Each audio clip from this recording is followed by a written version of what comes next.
Hola a todos y bienvenidos al canal. Soy el licenciado en nutrición y maestro en psicología, Enrique Sánchez.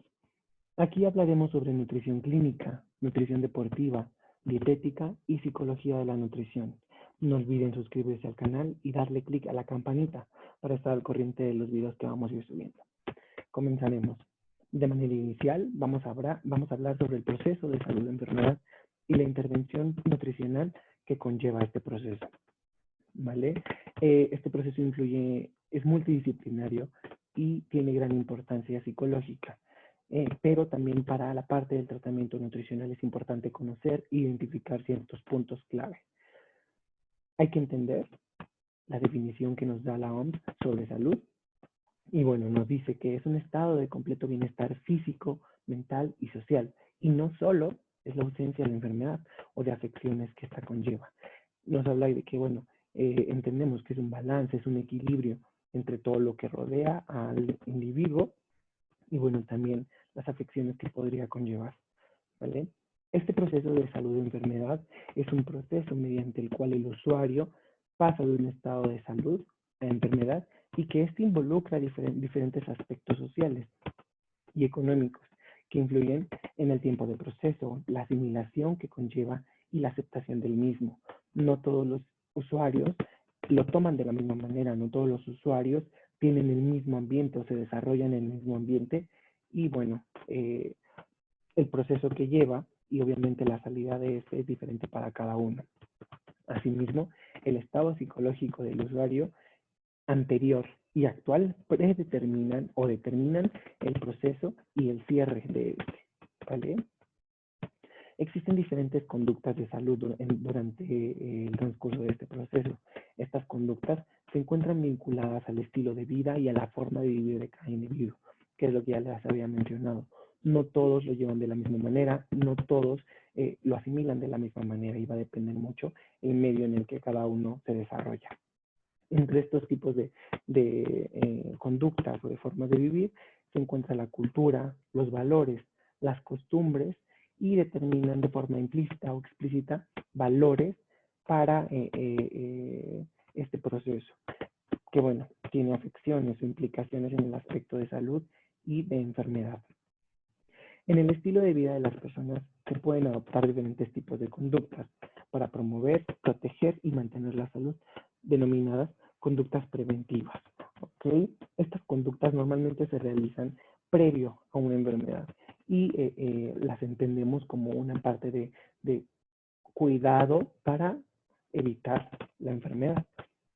Estas conductas preventivas se basan en el cuidado principalmente del cuerpo, de manera individual. Entre ellas, o las más generalizadas, está hacer deporte, la higiene personal y la buena alimentación.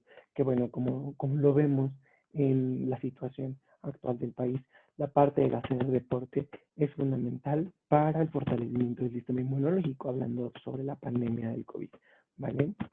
La higiene personal, que es algo que nos están como metiendo mucho en la cabeza, lavado de manos, cuidado, no tocarse la cara, bla, bla, bla. Eso es una conducta preventiva. La hacemos obviamente para evitar contagio. Y obviamente la buena alimentación, que bueno, como todos sabemos, no solo va a ayudar a fortalecer el sistema inmunológico, sino a evitar enfermedades extra a lo mejor a lo que podría ser la pandemia.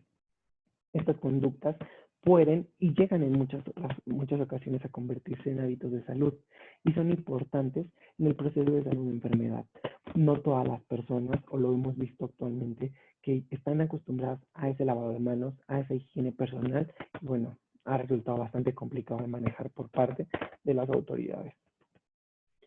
Los hábitos de salud son conductas relacionadas con la propia salud, que se encuentran firmemente establecidas y arraigadas. Muchas de estas, o la mayoría, se aprenden desde casa, ¿ok? Es como una constancia, por eso se genera el hábito, ¿ok? Se pone en funcionamiento de una forma automática, a veces sin darnos cuenta, y en ocasiones, como les digo, sin tener una conciencia clara de que las estamos haciendo. Tal es el caso de la higiene personal.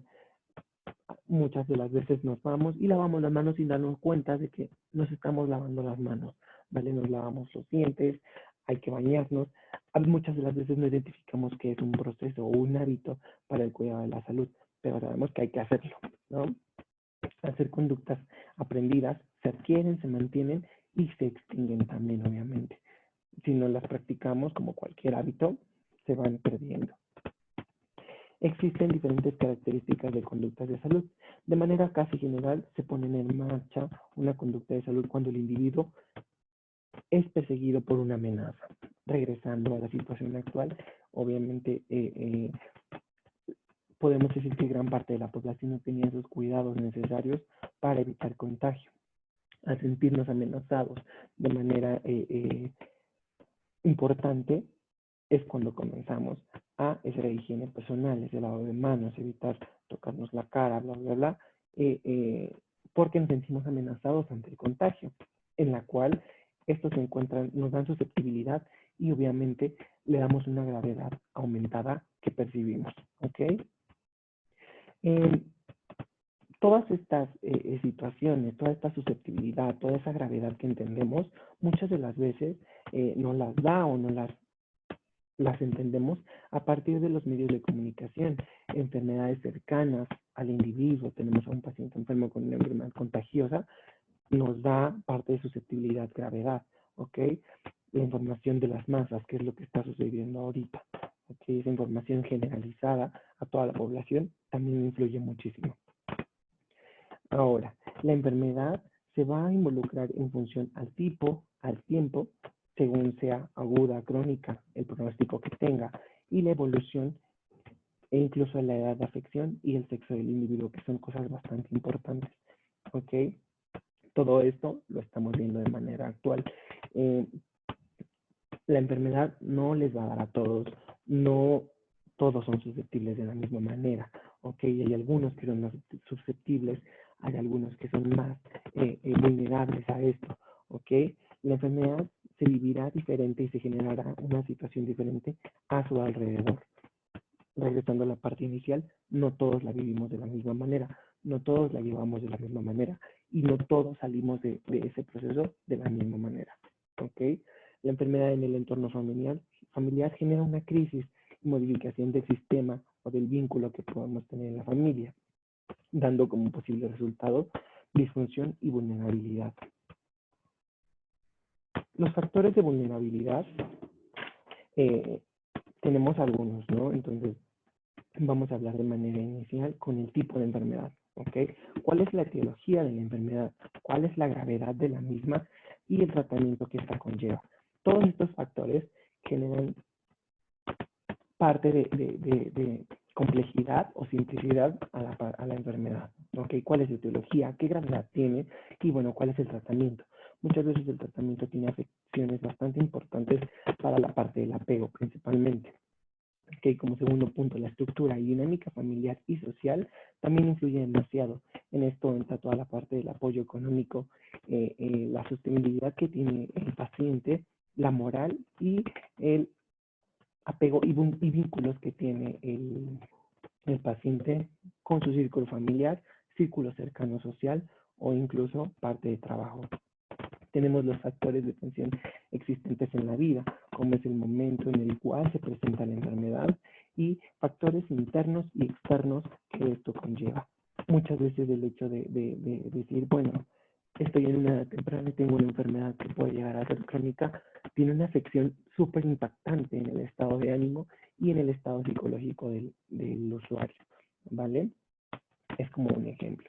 La capacidad que tenemos para hacer frente a la situación, esta dependerá de la dinámica personal, ¿ok? Y familiar. El apoyo familiar moral es súper importante. La capacidad de expresión que tenemos y la recepción de pensamientos y sentimientos ante este proceso y ante esta situación vivida, ¿vale? Ante todo esto tenemos reacciones psicológicas, que dan frente a la enfermedad, ¿ok? La enfermedad para el individuo es una vivencia y queda consistente o inconsistentemente en el individuo, quedándose dentro de los fenómenos psíquicos o interiorización del individuo. Es una reacción psicológica suscitada con una experiencia intensamente vivida, ¿ok? Así como trabaja el sistema inmunológico, nosotros registramos la enfermedad, registramos nuestra respuesta a esa enfermedad y es como vamos a reaccionar. como todo individuo, es parte de la adaptación y la mayoría de las veces tendríamos que evitar obviamente esa parte y buscar cómo mejorarla, la cual genera displacer psíquico, tales como invalidez, molestias, sentirnos amenazados o vulnerables, anomalías, temor al dolor, entre otras. Como les menciono, cada uno lo va tomando de diferente manera.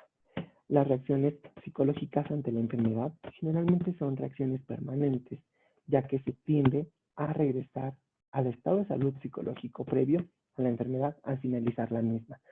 Si el usuario tiene alguna situación psicológica previa a la enfermedad, eso podría agravar la parte de cómo va a enfrentar ese proceso. Si tiene un estado de salud psicológica estable previo a la enfermedad, probablemente lo va a llevar de una mejor manera, va a salir más rápido y va a regresar a su estado psicológico previo. ¿Ok?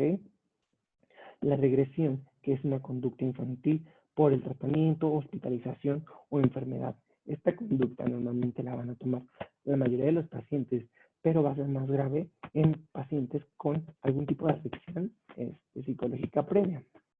La inculpación. El paciente muchas de las veces se siente culpable de la enfermedad, se aísla y se dispersa. Esto lo vemos de manera principal o de manera muy constante en pacientes que son crónicos o enfermos de alguna enfermedad que es contagiosa. Entre ellas, por ejemplo, tenemos enfermedades de transmisión sexual. Es muy común que el paciente se sienta culpable de ello, ¿vale? La evasión. Esta situación la usan los usuarios para escapar de la situación, exageran los síntomas y minimizan los efectos del tratamiento. Pueden refugiarse en el alcohol, tabaco y el uso de drogas. No le dan la importancia necesaria para poder llevar algún tratamiento, apegarse al tratamiento y no le toman a lo mejor la importancia que necesita la enfermedad, ¿vale? Está la negación de la realidad, que bueno, resta importancia también a la misma después del diagnóstico. Entre ellos están pacientes con cáncer, pacientes coronarios o pacientes con VIH o algún tipo de enfermedad de transmisión sexual. Tenemos como otro tipo de reacción la entrega a la enfermedad, que en esta reacción, a pesar de que el paciente ya se entregó a la enfermedad, puede tener alguna afección psicológica siendo masoquista, que bueno, viviendo como es esta enfermedad tomándolo como un castigo, la ganancia, que es la liberación de las responsabilidades, dándole responsabilidad a su médico, a su psicólogo, a su nutriólogo y a los mismos familiares, negando la propia responsabilidad que tiene el paciente. ¿Ok? Hay que entender que no es que el paciente se eche la culpa de la enfermedad, ¿ok? Sino que también tiene responsabilidad por su cuidado, por su apego al tratamiento y por cómo va a llevar esta enfermedad, no solo darle la responsabilidad al círculo que tiene, ¿ok? Y una reacción de ansiedad, que es bastante común, que uno se expresa con sentimientos de temor, tensión, emoción y bueno, muchas veces miedo, pero se diferencia de ya que no estamos ante un peligro constante, ¿ok? Y el miedo normalmente lo sentimos cuando estamos en peligro. Sin embargo, tiende a ser bastante frecuente en pacientes con este proceso de salud de enfermedad. Las manifestaciones de ansiedad, que son como las más comunes, tienen niveles o afectan diferentes niveles, ¿vale? En cuanto al nivel cognitivo, tenemos sentimientos de apresión, tensión emocional, miedo, dificultad para superar problemas, que tiene que ver obviamente con la enfermedad. Niveles fisiológicos, como lo son alteraciones de signos vitales, aumento de la tensión arterial, taquicardia, taquipnea, que muchas de las veces son producidos por esa misma tensión, esa misma ansiedad, esa misma manifestación, ¿vale? Y a nivel motriz pueden llegar a tener temblor, tartamudeo, pánico por la situación, que por el enfrentar esta situación. En cuanto a los niveles fisiológicos, tenemos que, bueno, hay descarga de adrenalina, alteraciones glucémicas, taquicardia, taquipnea y alteraciones de la tensión arterial. Los aspectos de vulnerabilidad que tiene el usuario o el paciente ante este proceso son, el diagnóstico, el tipo de diagnóstico que llegar a tener, las intervenciones médicas, psicológicas y nutricionales que también esta abarca, porque no solamente es el hecho de tomar algún tipo de medicamento, sino también llevar un tratamiento, apegarse al tratamiento, fortalecer su sistema, ¿ok? Y evitar algún tipo de afección psicológica extra A, ¿vale? Con esto, obviamente, los tratamientos generales, multidisciplinarios. Hay que tener siempre en cuenta que todos los tratamientos son multidisciplinarios en cuanto al proceso de salud de la enfermedad, hablando obviamente de afecciones ya extras, ¿vale? Intervenciones quirúrgicas, que siempre sí o sí, así sea una intervención mínima, afecta de manera importante al usuario o al paciente, ¿ok? Le da ansiedad, le da miedo, preocupación, aunque sea una cirugía, pues podemos decirlo que es sencilla, ¿vale? El desconocimiento o la falta de información sobre el tratamiento que está llevando, cómo lo tiene que llevar y los procesos que esto conlleva. Eso es bastante común. Podemos llegar a ver pacientes que decimos, bueno, ¿y por qué estás tomando este medicamento? Y no lo saben, ¿no? Esto también depende muchísimo del personal de salud. Muchas veces nosotros, sin darnos cuenta, no decimos por qué está el paciente en ese tratamiento, de qué le va a ayudar, cuál es la función que tiene el tratamiento. Eso es muy, muy importante para que el paciente tenga claro hacia dónde va y cómo va a ir en su proceso. El cambio de personal de atención. Siempre el paciente, a veces hasta sin querer, va a generar un vínculo con el personal de salud que le esté atendiendo. Entonces, el hecho de que a lo mejor el médico, el psicólogo, el nutriólogo que lo está atendiendo se lo cambian por alguna razón, porque no asistió, porque no le va a dar la terapia, porque está en otro lugar, por la razón que sea, eso tiende a afectarse, porque ya generó un vínculo de confianza principalmente con su médico tratante, ¿vale? Los cambios o modificaciones del tratamiento también llegan a preocuparle en situaciones. ¿Por qué me cambiaron el tratamiento? ¿No me está funcionando? ¿Sí me está funcionando? ¿Qué está pasando? ¿No? En esto también incluye muchísimo el desconocimiento del tratamiento, por eso es importante hablarle siempre al paciente claro y dejarle o hacerle saber por qué se están haciendo esos cambios y cómo le están funcionando, ¿vale? En el caso de que si llega a haber complicaciones, ¿por qué están sucediendo esas complicaciones? El paciente debe estar al tanto de todo y eso también le genera vulnerabilidad, preocupación, miedo. Cuando nosotros les explicamos a los pacientes, disminuimos ese miedo ante el proceso, ¿vale? Si llegara a tener urgencias hospitalarias, es obvio que le va a generar vulnerabilidad y, bueno, ansiedad. Y bueno, el tiempo hospitalario, que siempre influye muchísimo. Entre menos sea el tiempo hospitalario de cada paciente, va a ser mejor el proceso de pasar de enfermedad a salud.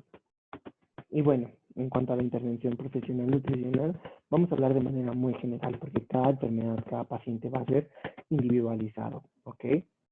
Les menciono de nuevo, el trabajo multidisciplinario es súper, súper importante.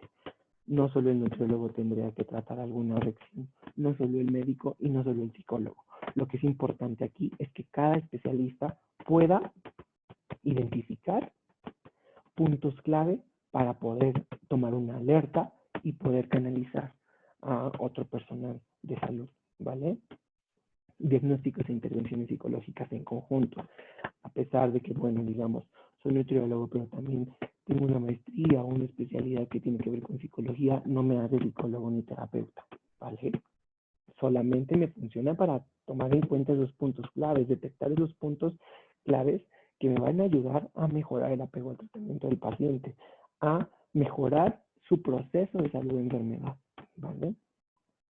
Y bueno, solo podemos identificar características, signos y situaciones que predisponen a algún trastorno psicológico como nutriólogos, ¿vale? Si nosotros identificamos algún punto, lo canalizamos a la parte de la especialidad que se requiera, ¿vale? Eso es súper importante para lo que es vital, el ojo clínico, una valoración bastante completa y estar al pendiente de las reacciones que va teniendo el paciente. Y pues bueno, eso es todo. Les dejo aquí algunas referencias sobre el proceso de salud de enfermedad y espero les haya gustado la presentación. No es muy larga, pero tiene cosas muy, muy importantes. De verdad espero que les sirva y pues nada, a estar pendiente de lo que viene.